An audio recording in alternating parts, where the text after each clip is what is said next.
Hello, Stage Stop fans. Here we are with Austin Forney. How are you? Good, sir. How are you, Sebastian? Oh, grumpy as always. Nothing changes. Hey, well, I don't know if that's true all the time. So, Austin, I think you have been down to the Pedigree race 7 times now. Is that true? Yes, sir. Yeah, I've been 7 times, and this will be number 8. So we could say you're addicted? Oh, big time. Yeah, it's the goal of our kennel every year. It's pretty easy travel for us. We're there in a couple days. We love the format. We love the race. We love the organization and everybody involved. And it's exactly what I train in. I'm in the Central Mountains, so we get very, very consistent snow with what we see in Wyoming. And where I train, I have some flats, but I have a lot of mountains like we race in Wyoming. So it's just about the perfect race for me.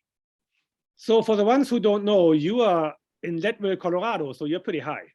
Yes, sir. Yeah, Leadville sits at 10,152 feet. So we are right underneath the Continental Divide, sitting at 10,000 feet. And this year, being a little south, we haven't seen big snow. The Dakotas and the upper Midwest and Wyoming have gotten nice snow, but we're sitting pretty thin on snow. But the good thing is, sitting at 10,000 feet, is we get plenty of cold. So we haven't seen a 30-degree day in ages, and I'm able to start early in August, September, start training, and we get very consistent, cool weather. We're just hoping the weather pattern shifts and we get a little more snow.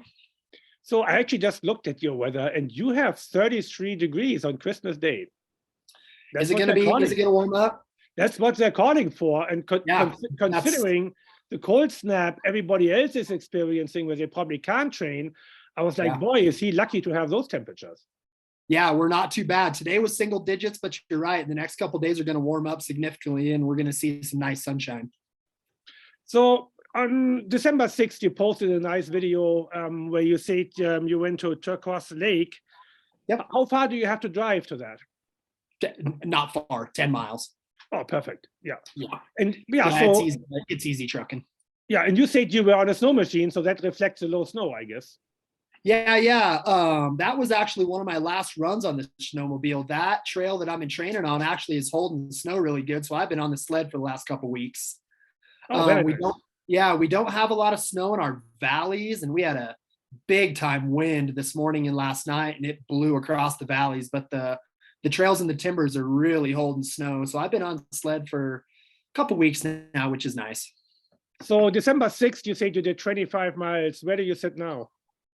I'm still at 25. I haven't been just hammering runs. I have currently I have 6 25s on them, and we did some short stuff in between with lots of rest. I'm not trying to just push them to 30, 35 before the first of the year. I'm going to do my 25s, do some 30s, and didn't do the 30s, and then back them off maybe a week or so before we go. And what do you mean by short runs when you say it in between you do some short runs?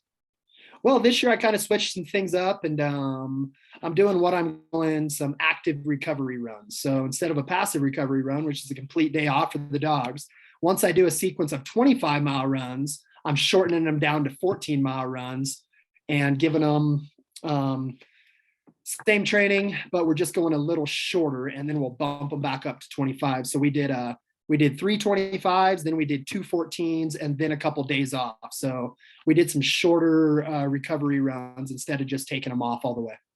Yeah, pretty interesting.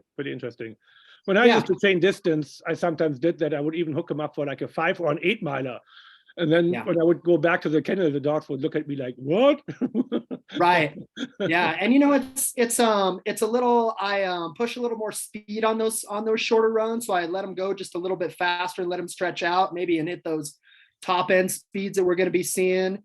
And this is something new for me this year. In the past, I've kind of done, what they call the tapering. So I've gotten to 30, 35 by the first of the year, and then slowly kind of just took them a little shorter runs before the race. And this year, I think I'm going to push them up to 35 and doing these shorter runs in between instead of tapering them down for the race. So that's something that I'm trying this year. Yeah, it's nice. It's always nice to switch things up and then, see what that did in the long run, because if you keep on doing the same old thing, very good. No, pretty interesting. Yeah. And also what I'm doing is those 25-mile runs I'm doing every other day. So they're not doing back to back. And on my short runs, on my short 14ers, I'm going back to back. So they're seeing some back-to-back runs with a day off coming afterwards. And they look good. They're responding well. I'm keeping their feet in shape. The speed is there. They're climbing nicely. So I really, really like where we're at right now with about a month to go until we head for Wyoming. Okay, I'm leaving this one right here. All right.